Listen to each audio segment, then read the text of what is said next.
내가 왜 예수를 믿어야 되는지, 그 예수를 믿어야 되는 이유, 그것을 분명하게 내가 알았다면 다른 사람들에게 예수 믿으세요. 왜냐하면 이렇기 때문에 예수를 믿어야 합니다. 이렇게 이야기를 할 텐데 정작 내가 예수를 믿어야 될 이유를 다른 사람에게 설명을 잘 못하는 거예요. 그리고 그 설명을 못하는 가장 중요한 이유가 뭐냐면 교회를 다니고 있으면서도 내가 예수를 믿어야 되는 그 이유를 내 자신이 잘 알지 못하는, 그래서 예수 믿으라는 소리를 이렇게 다른 사람에게 권할 수 없는, 왜 나도 교회를 다니고 있지만 예수를 믿어야 될 이유를 잘 모르겠다 그 말입니다. 그런데 어떻게 다른 사람들에게 예수를 믿으라고 말할 수 있겠느냐? 그런 생각이 드는 거예요. 그래서 예수 믿으세요라고 하는, 그래서 이 자리에 앉아 계시지만 나는 교회를 다니지만 굳이 다른 사람에게 예수를 믿으라는 말은 내가 못하겠다. 왜냐하면 나도 교회는 다니고 있지만 정말 예수를 믿어야 될 이유를 나도 잘 공감을 못하기 때문이다. 그런 사람들이요 많이 있다는 겁니다. 예수 믿으면 천국 갑니다. 근데 정말 천국이 있는지 없는지도 잘 모르겠고, 그리고 정작 예수 믿는 사람들이 사는 걸 보니까 엉망으로 사는데 저 사람이 정말 천국 갈 수 있을지 확신도 못하겠고, 내가 오늘 교회를 다니고 있는데 천국이 있는지 없는지도 잘 모르겠지만 천국에 확실히 갈 수 있다라고 하는 확신도 없고, 그러니까 다른 사람에게 예수 믿으세요. 그리고 예수를 믿어야 될 이유는 이것입니다. 라고 하는 말을 확신 있게 못하는 이유죠. 오늘 본문에는 예수를 믿으라는 얘기가 아니고 어떻게 하면 예수님과 깊은 사귐을 가질 수 있느냐. 하나님은 빛이신데 거기는 어둠이 조금도 없다. 그런데 이 빛이신 하나님과 어떻게 깊은 교제를 가질 수 있는가? 이렇게 시큰 이렇게 오늘 본문을 통해서 얘기할 텐데 사람들이 뭐라고요? 왜 내가 하나님과 깊은 교제를 가져야 합니까? 라고 물으면 아무런 대답을 못하는 겁니다. 왜 내가 하나님과 깊은 교제를 가져야 하는가? 왜 하나님과 영적인 깊은 사귐과 교제를 가지지 않으면 안 되는가? 그것을 알아야 하나님은 빛이시고 어떻게 빛이신 하나님과 깊은 사귐을 가질 수 있고 왜 예수님께서 사람이 되어 이 세상에 오셔서 십자가에서 우리를 위한 화목제물이 되셨는지를 이해할 수가 있게 되는 것입니다. 그래서 먼저요, 우리 그냥 성경을 한번 요한복음을 한번 1장을 말씀을 한번 봤으면 좋겠습니다. 요한복음 1장 1절부터요. 태초에 말씀이 계시니라.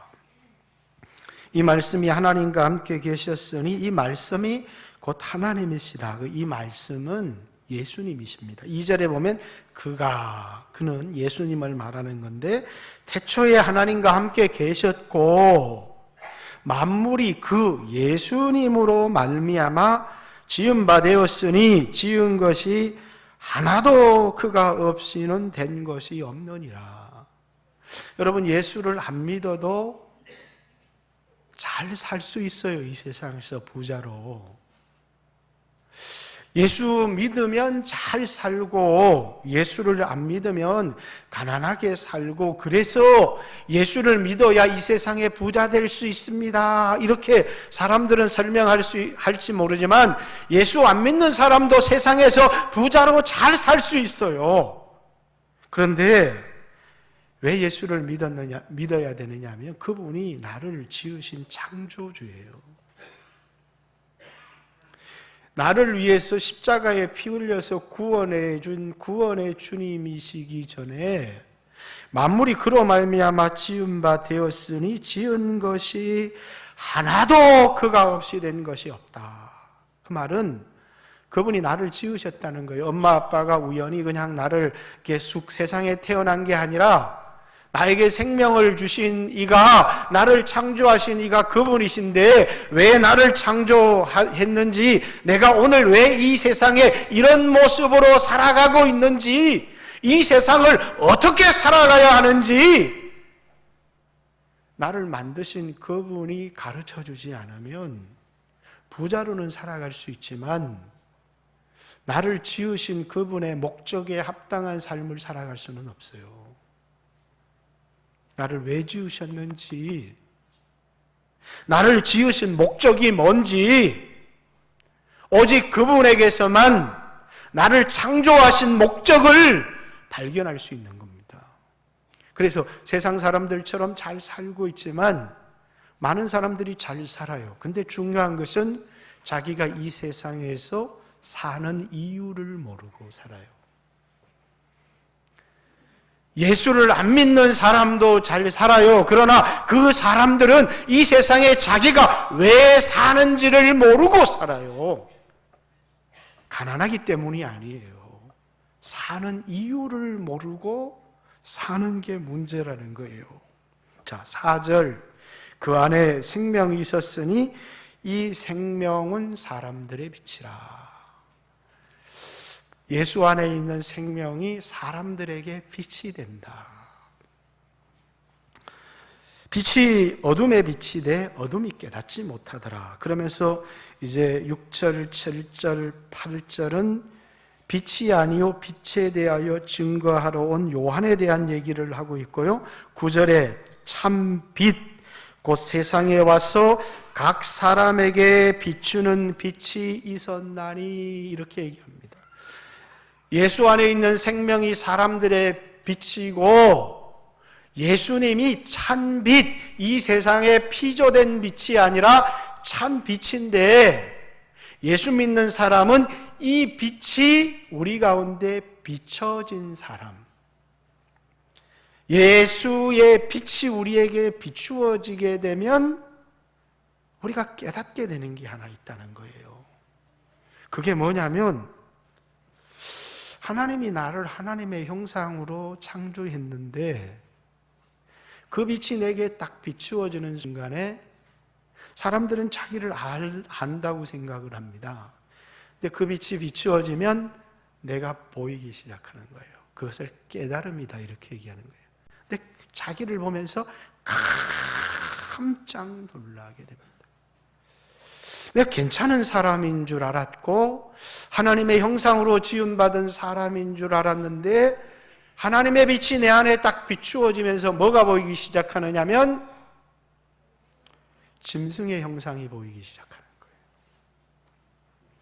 하나님이 하나님의 형상대로 지음을 받은 인간이 아닌 완전히 쓰레기통에 폐기 처분되어져야 될 하나님이 만드신 하나님의 형상이 아닌 버러지와 짐승의 형상으로 파괴되어진 내 모습을 보게 되는 거예요.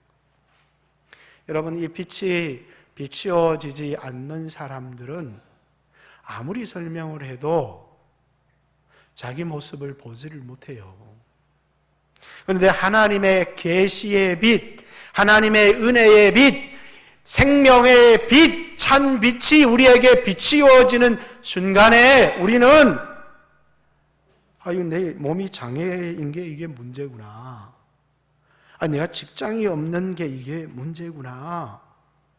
내가 이게 가난하기 때문에 예수 믿어야 복을 받고 잘 살겠네? 이런 문제가 아니고 내 안에 어마어마한 하나님의 형상 고귀한 사람이 아니라 쓰레기통에 하데스라고 하는 영원히 불타는 연못에 불태워져야 되고 버려져야 될 짐승의 형상, 버러지의 형상으로 바뀌어져 버린 자신의 모습을 보게 되는 거예요. 이것을 뭐라고요? 깨달음이라고 해요. 여러분들은 어떻게 예수를 믿게 되었지만 하나님 앞에 기도하면서 여러분의 그런 모습을 보고 있습니까? 예수 믿으면 하나님의 형상으로 변화된다고 그러는데 여러분 안에 하나님의 형상이 있습니까? 이론만 그렇습니까? 아니면 여러분 안에 들여다보니까 이 안에 너무나 무시무시한 하나님의 모습과는 하나님의 성품과는 전혀 다른 버러지의 형상이 있는 거예요. 그래서 로마서 1장 18절에 보면 하나님의 형상으로 지었는데 그 마음에 하나님 두기를 싫어하며 전부 다 버러지 형상, 짐승의 형상이 우리 안에 가득하다는 거예요. 근데 그걸 아무리 설명을 해도 사람들은 뭐라고? 근데 괜찮은 사람인데 예수 안 믿으면 지옥 간다. 이렇게 얘기하면 뭐라고요? 내가 왜 지옥을 가야 돼? 이렇게 전혀 자기가 지옥 갈 사람이라는 것, 버려져야 될 사람이라는 쓸모없는 쓰레기 같은 그런 존재라는 사실을 전혀 깨닫지를 못해요. 근데 하나님의 빛이 비추어주는 순간에 뭡니까? 깨닫게 되는 겁니다. 베드로는 그 빛이 자기에게 비추어질 때 바로 예수님 앞에 무릎을 꿇었습니다. 예수님, 나는 죄인입니다. 나를 떠나가소서. 이게 뭐냐면 하나님의 빛이 비추어지는 순간에 바로 거꾸러지면서 나는 죄인이고 하나님이 하나님의 형상으로 나를 지었지만 내 안에는 하나님의 형상, 하나님의 성품 따위는 전혀 찾아볼 수가 없고 버러지와 짐승의 형상밖에 없습니다. 라고 하는 자신의 참 모습을 발견하게 되는 거예요. 이것이 뭐라고요? 하나님이 우리에게 자신의 빛을 비추어 주실 때 우리가 우리 자신을 보게 되어지는 것이다 라는 것입니다. 그래서 하나님은 빛이시다. 그 빛에는 어둠이 조금도 없으시다. 이렇게 오늘 요한일서 1장 5절에 우리가 그에게서 듣고 너희에게 전하는 소식, 복음은 이것인데 하나님은 빛이시다. 그에게 어둠이 조금도 없으시다는 것이다. 이렇게 하나님은 빛이시다. 그리고 그 빛 가운데 나가게 되면 사람들이 예수를 믿지 않는 이유는 자신의 행위가 악하기 때문에 요한복음 3장에 보면 빛 가운데 나가지 않는 것이고 빛 가운데 나가게 되면 자신의 참 모습을 보게 되는 거예요. 이 세상에 거울 앞에서 자신의 외모를 볼 수 있지만 자신 안에 마음속에 든 자신의 참 모습을 비추어주는 것은 어디에도 없어요. 그런데 하나님의 은혜의 빛, 하나님의 생명의 빛, 그 빛이 우리 가운데 비추어지는 순간에 우리는 내가 죄인이라는 사실과 나에게 구원자가 필요하다는 사실을 즉각적으로 깨닫게 돼 있어요. 그래서 이 사람은 어떤 어려움과 희생을 감수해도 예수 믿는 걸 절대로 포기하지 않아요. 왜?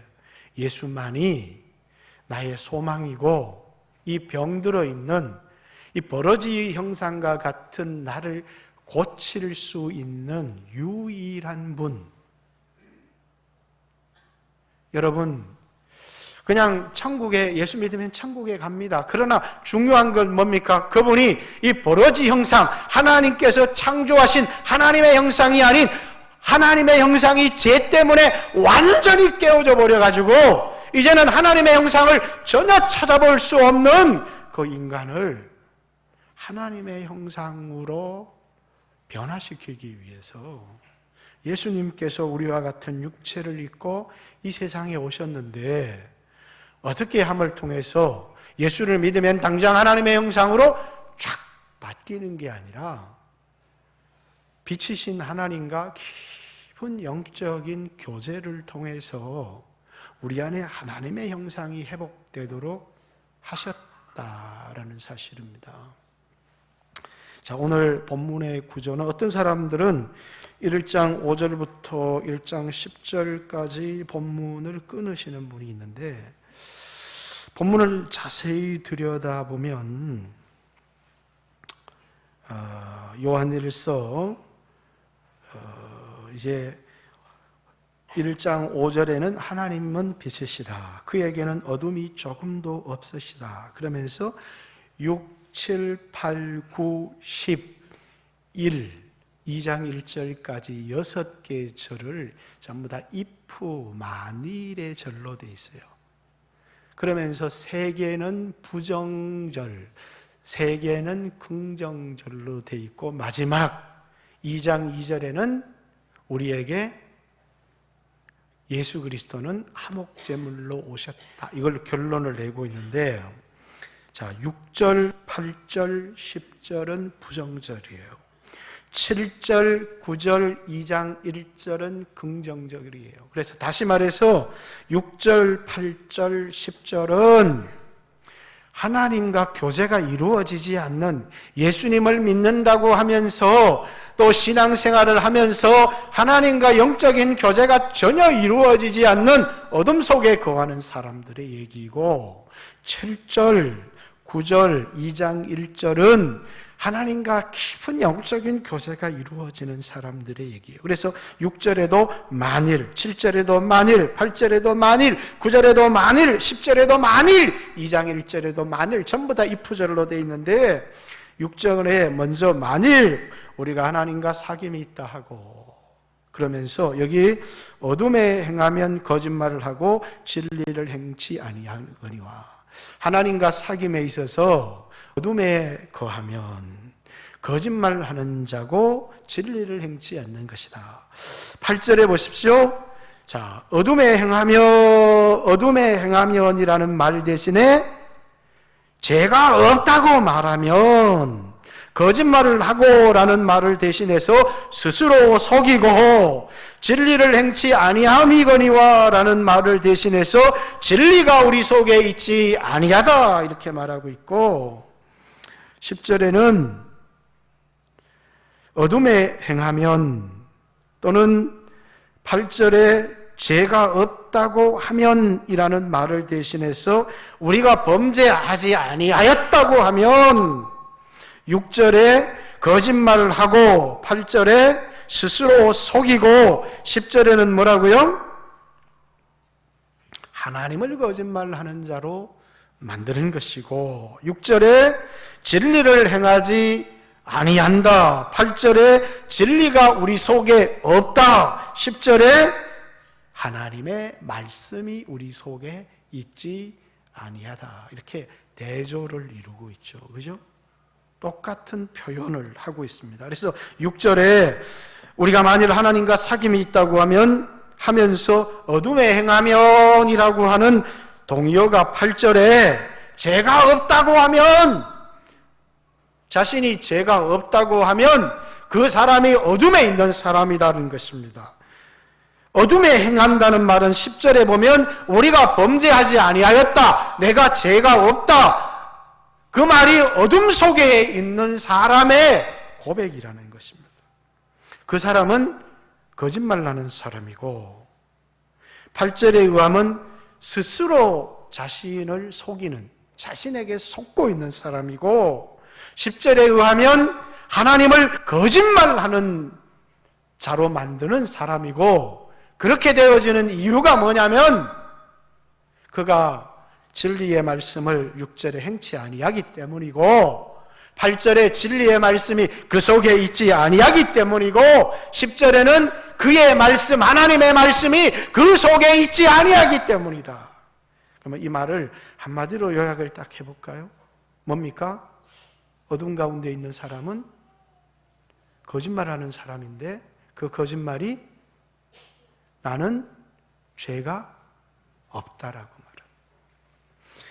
자신이 죄가 없다라고 말하는 사람은 자신을 스스로 속이는 사람이고, 거짓말하는 사람이고, 어둠 가운데 있는 사람이고, 진리가 그 속에 있지 않는 사람이다 라고 하는 말을 6절과 8절과 10절을 걸쳐서 계속해서 강조하고 있는 것입니다. 그러면 빛 가운데 하나님과 깊은 영적인 교제를 나누는 사람은 어떤 사람일까요?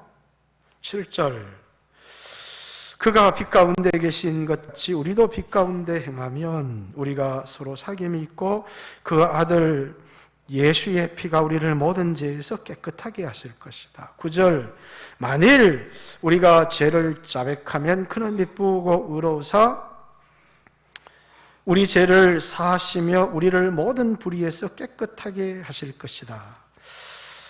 2장 1절 나의 자녀들아 내가 이것을 너희에게 쓰면 너희로 범죄하지 않게 하려 함이니. 자 보세요. 빛 가운데 행하는 사람은 어떤 사람이냐면 자기를 죄인이라고 고백하는 사람이고 죄를 자백하는 사람이라는 거예요. 그럼 어떤 사람들이 죄를 지어도 하나님과의 교제는 여러분들이 그리스도인들로 신앙생활을 하면서 하나님과의 교제가 끊어지는 중요한 이유가 뭐예요? 죄인데 죄를 지어도 하나님과의 교제에 아무런 문제가 없구나, 더 많은 죄를 짓고 살아야 되겠구나 라고 하는 사람들이 나오기 때문에 2장 1절에 이 구절을 덧붙여 놓은 거예요. 내가 혹시 이 말을 들으면서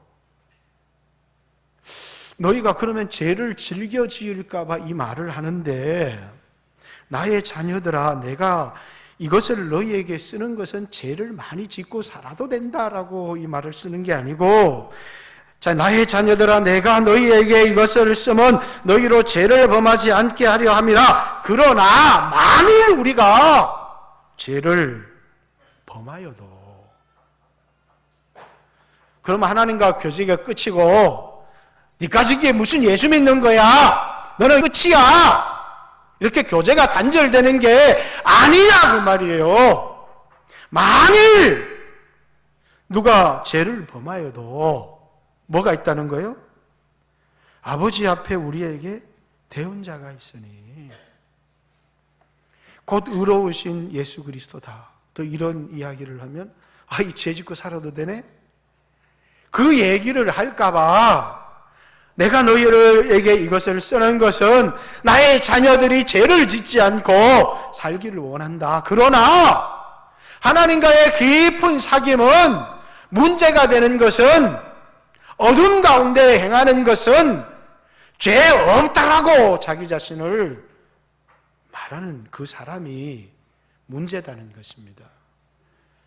자신이 죄 없다라고 말하는 사람은 하나님과의 영적인 그 교제가 전혀 이루어지지 않는 것이고, 빛이 자신에게 비추어지지 않기 때문에 자기를 전혀 보지 못하는 것이고, 그렇기 때문에 스스로 자신을 속이는 것이고, 그렇게 되어질 수밖에 없는 이유가 뭐냐면 진리의 말씀이 우리 속에 있지 않기 때문이다. 6절, 8절, 10절을 문제 삼고 있는 거예요. 그러나 여러분 7절을 다시 보십시오.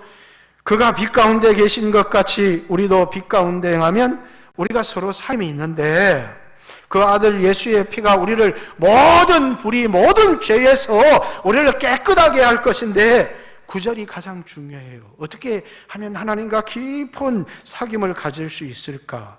만일 우리가 우리의 죄를 뭐 하면요? 자백하라는 거예요. 우리는 죄를 짓지 않고 살아갈 능력이 없어요. 죄 때문에 하나님의 형상이 완전히 깨어져 버렸고, 그러니까 내가 죄가 없다. 그래서 여기에서 하나님과의 교제, 빛 대신 하나님과의 교제를 나누려고 하니까 여러분과 저의 삶에 하나님과의 교제를 끊임없이 단절시키는 게 죄고, 그 죄 때문에 깊은 정죄감을 느껴서 하나님 앞에 나가지 못하고, 하나님 앞에 이것밖에 못 되는 인간인가? 이거 하나님 앞에 버러지 같은 인간인데, 버려져야 될 인간인데 하나님이 이런 나를 용서해 주실까? 예수를 믿은 지 1년, 2년이 된 것도 아니고 10년, 20년, 30년이 다 됐는데도 하나도 변화되지 못한 이런 나를 예수님이 사랑하실까? 그래서 그만 좌절하고 낙심해버리고 하나님 가까이 나가기를, 하나님과 깊은 영적인 교제를 나누기를 포기해버리는. 여러분 어떻습니까? 많이 변화되셨습니까? 여러분 하나님의 형상처럼 이제는 하나님 비슷한 수준까지 가셨습니까? 아니면 돌아보니까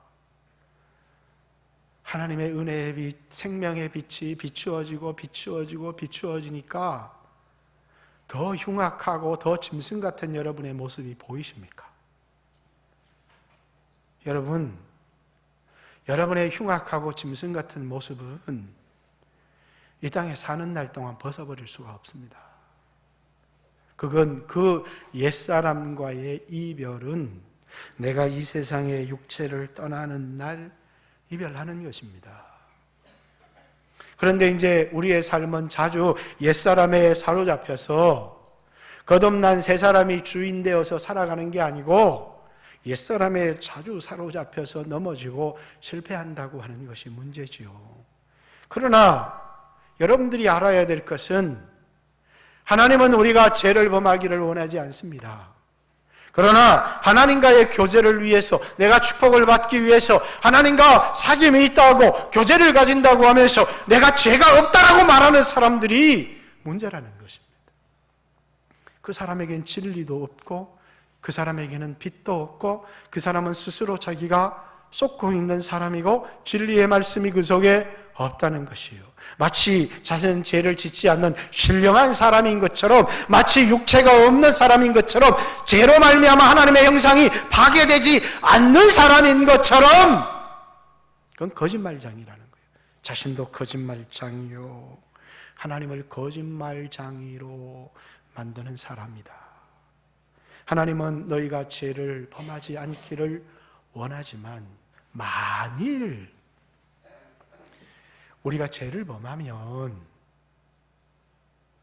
우리에겐 대언자가 있다는 사실, 예수 그리스도가 있다는 사실을 기억하라는 것입니다. 예수님께서 왜 이 세상에 육체를 입고 이 세상에 오셨는가? 그것은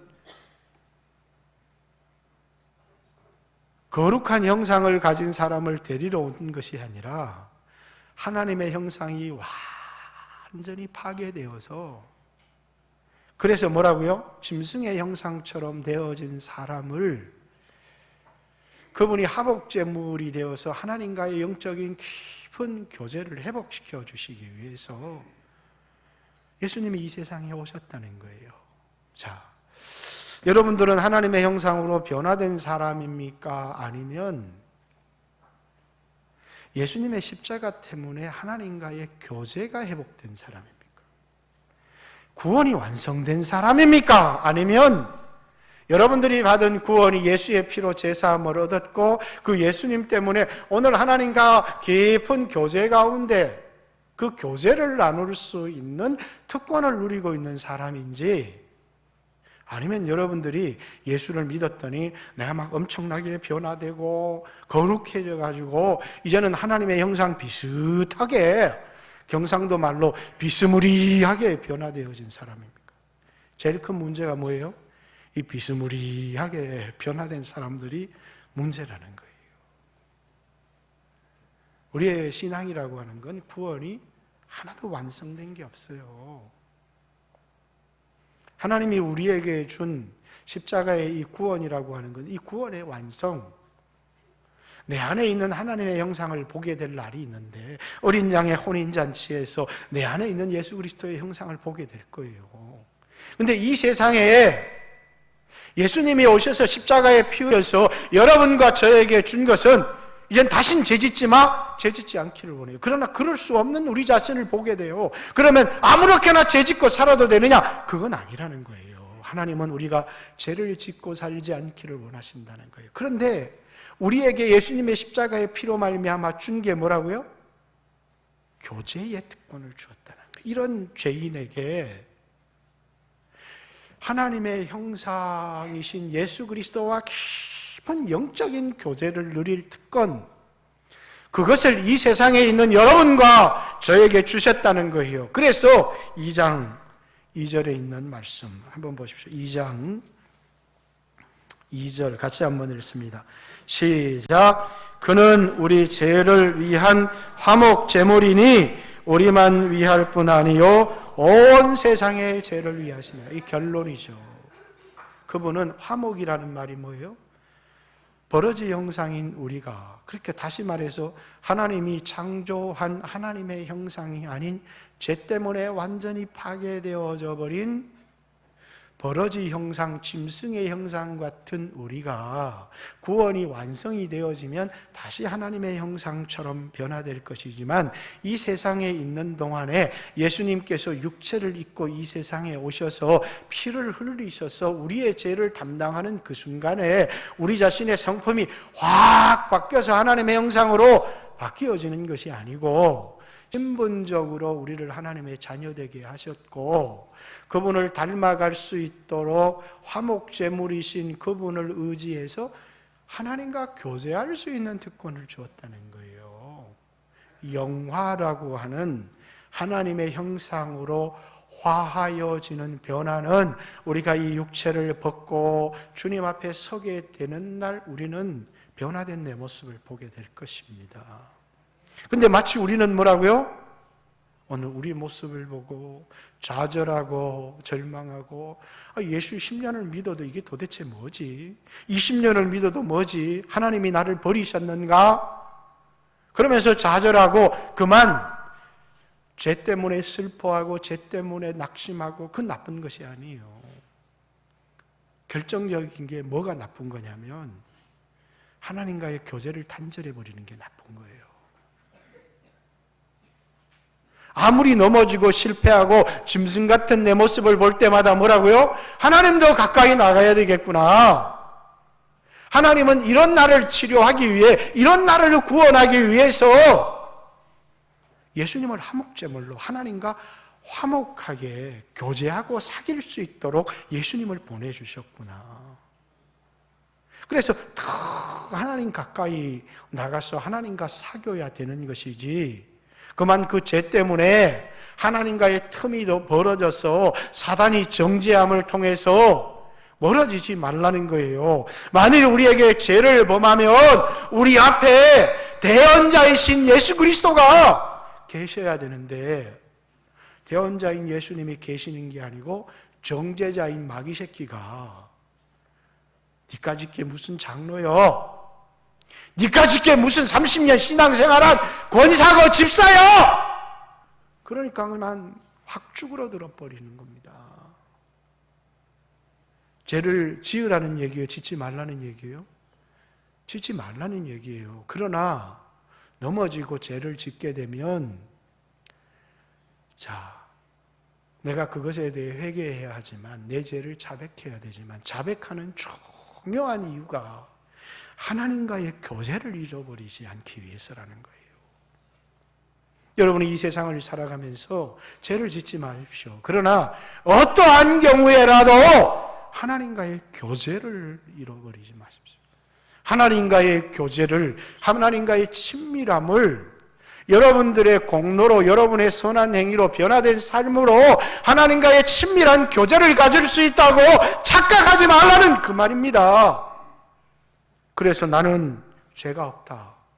난 거룩하게 살았다니까. 난 누구보다도 도덕적으로 의롭게 살았어. 그것으로 하나님과 깊은 교제를 나누려는 사람마다 다 거짓말을 하는 자고, 다 어둠 속에 있는 사람이고, 그렇게 될 수밖에 없는 이유가 뭐냐면 하나님의 빛이 그 사람에게 비치지 않기 때문이고, 그리고 진리가 그 속에 없기 때문이다. 그 얘기를 하고 있는 것입니다. 지금 요한은 예수 믿는 우리들이 죄를 짓지 않는 사람들이다 라는 얘기를 하고 있는 것이 아니에요. 예수 믿는 우리들도 뭡니까? 넘어질 수 있고 실패할 수 있고 죄 지을 수 있고, 열심히 마음에 결단하고 죄 짓지 않고 살려고 몸부림치고 살다가 어느 날 넘어지면, 아니 10년 불교 용어를 써서 죄송합니다. 나무아미 타불이라고. 옛날로 그대로 돌아간 내 모습을 보면서 좌절하고 절망, 옛날로 그대로 돌아간 게 아니에요, 절대로. 여러분, 옛사람은 변화되지 않아요. 내 옛사람의 모습을 보았을 뿐이지 옛사람은 십자가에 못 박아 죽으면 되는 것이지 옛사람은 절대로 변화되지 않아요. 예수 믿는 사람들은 하나님의 빛이 비추어지는 순간에 뭘 깨닫게 되느냐면 자신의 참 모습을 깨닫게 돼요. 예수를 믿어야 되는 이유가 뭔 줄 아십니까? 부자가 예수 믿으면 부자 되는 건 맞아요. 예수 믿으면 확실히 천국에 갑니다. 그런데 왜 예수를 믿는 게 정말 중요하면 이 세상에서 그 사람이 변화된다는 거예요. 세상에 우리를 변화시킬 수 있는 게 참 많아요. 그러나 우리를 하나님의 형상으로 화하고 변화시키는 것은 예수를 믿는 믿음을 통해서 하나님의 성령을 받아서 하나님과의 영적인 교통함을 통하지 않고는 우리 자신이 변화될 수 있는 게 세상에 아무것도 없어요. 그래서 세상에 부자들이 많죠. 명절에 가족들을 만나보니까 돈을 많이 번 사람들, 평안하게 사는 성공한 사람들이 많아요. 그러나 그게 다 뭐라고요? 세상 말로 헛방이에요. 왜? 그 돈의 목적을 알지를 못해요. 그 성공의 이유를 알지를 못해요. 어떻게 살아야 될지를 모르는 거예요. 시간도 가졌고 돈도 가졌고 권력도 가졌는데 그걸 바르게 사용할 줄을 알지를 못하는 것입니다.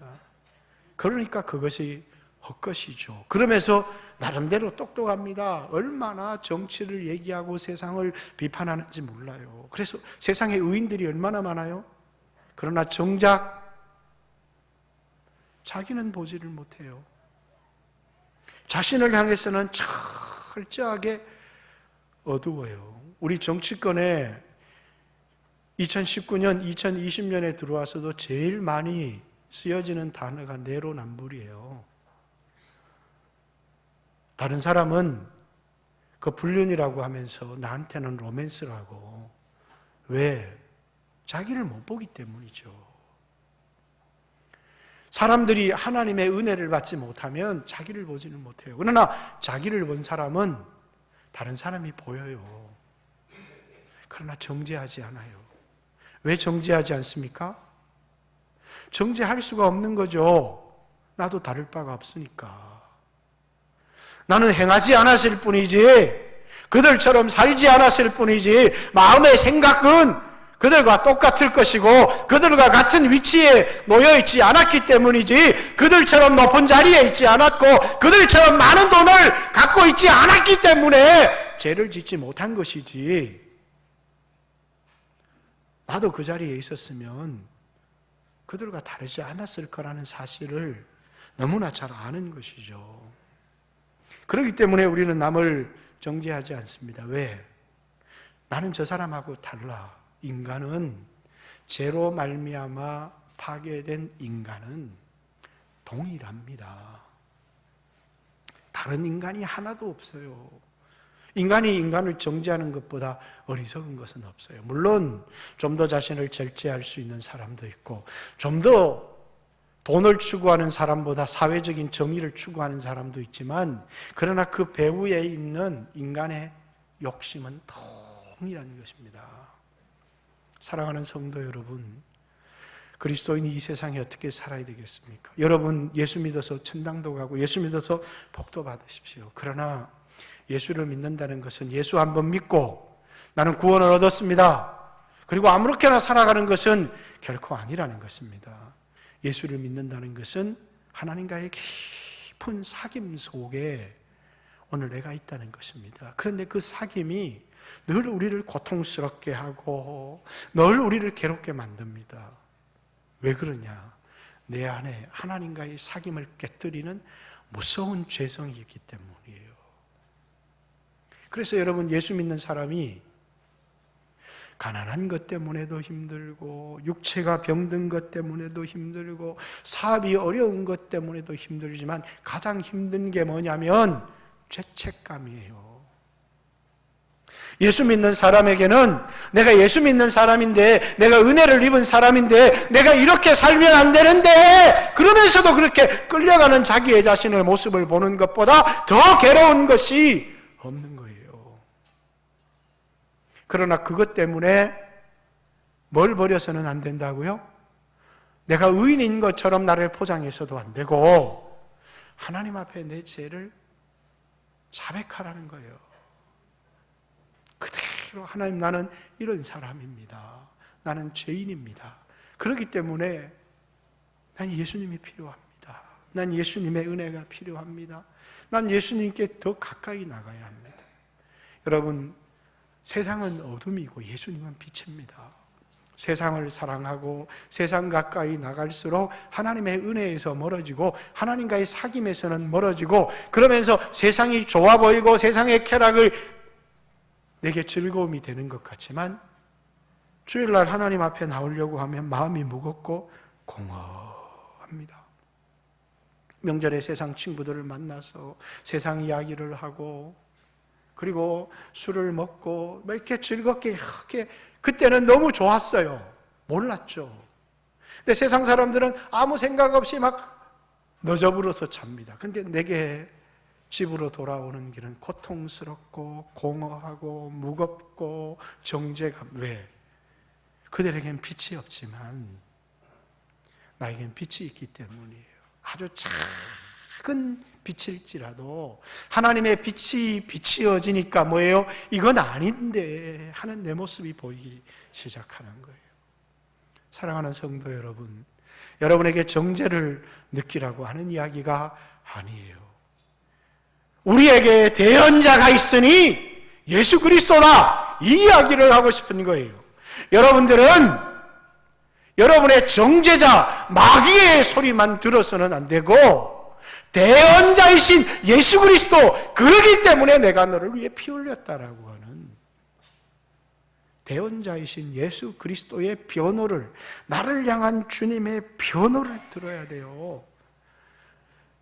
나를 정죄하는 마귀의 음성도 중요하지만 나를 대언하는 예수 그리스도의 소리를 들으라는 것입니다.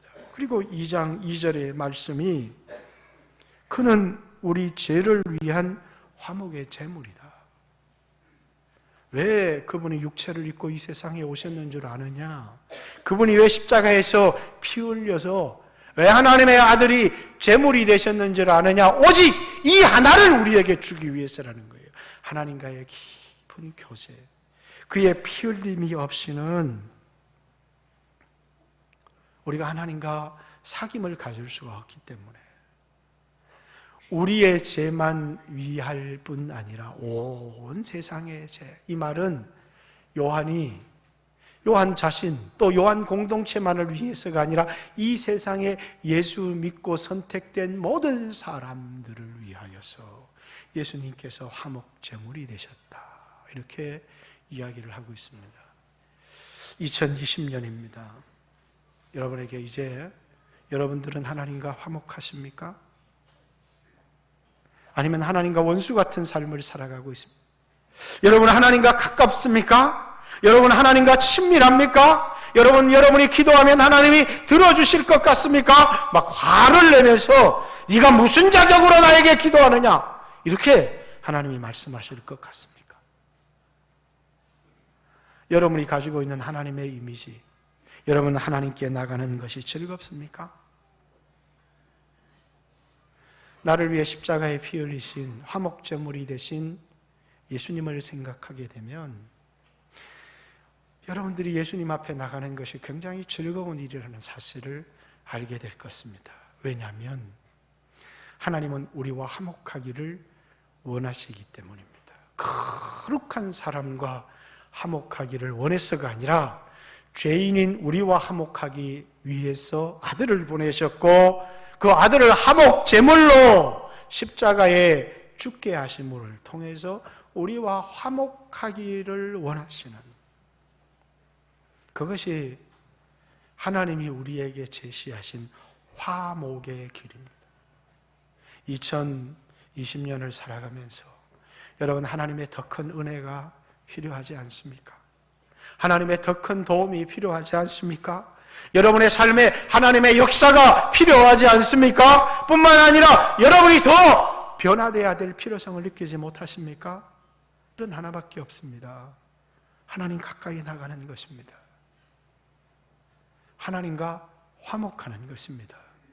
그것은 화목제물이신 예수 그리스도 대언자이신 예수님의 말씀을 듣고 오늘 여러분의 모습이 아무리 추하고 아무리 실패하고 아무리 버러지 같은 형상을 가지고 있을지라도 여러분의 죄를 자백하면, 여러분이 여러분의 죄를 뭐하면요? 자백하면, 다윗도 죄를 지었습니다. 그걸 자백하기 전에 자신의 마음속에 묻어두었더니 그것이 자신의 뼈를 녹게 만들고 자신을 너무너무 괴롭게 하는 것입니다. 그러나 그 죄를 하나님 앞에 자백하는 그 순간에 내 마음이 시원해지기 시작하면서 하나님의 평화가 찾아오고 구원의 기쁨이 생겨나기 시작하고 샘솟는 기쁨이 솟아나기 시작하는 것입니다. 자백은 우리에게 너무나 중요한 겁니다. 하나님, 나는 죄인입니다. 내가 지은 모든 죄를 통틀어서 우리는 그렇게 고백할 수 있습니다. 하나님, 나는 죄인입니다. 이 같은 죄인이 어떻게 예수님과 동행하는 삶을 살아갈 수 있고, 이 같은 죄인이 어떻게 예수님의 은혜를 입을 수 있고, 이 같은 죄인이 어떻게 기도의 응답을 받을 수 있고, 이 같은 죄인이 어떻게 하나님의 큰 역사를 경험할 수 있겠습니까? 예수님이 화목제물이 되셨기 때문입니다. 그러면서 예수님의 십자가를 의지합니다. 하나님 앞에 나가면 이 같은 죄인의 기도가 응답되는 것을 경험합니다. 이 같은 흉악한 죄인의 기도가 하나님 앞에 응답되어지고 이 같은 흉악한 죄인을 도우시는 하나님을 경험하게 되는 것입니다. 그러면서 뭐라고요? 늘 정죄감과 두려움과 불안에 시달렸던 내 마음에 기쁨이 솟아나기 시작하고 하나님에 대한 기대가 솟아나기 시작하면서 내 삶에 변화가 일어나는 시작하는 거예요.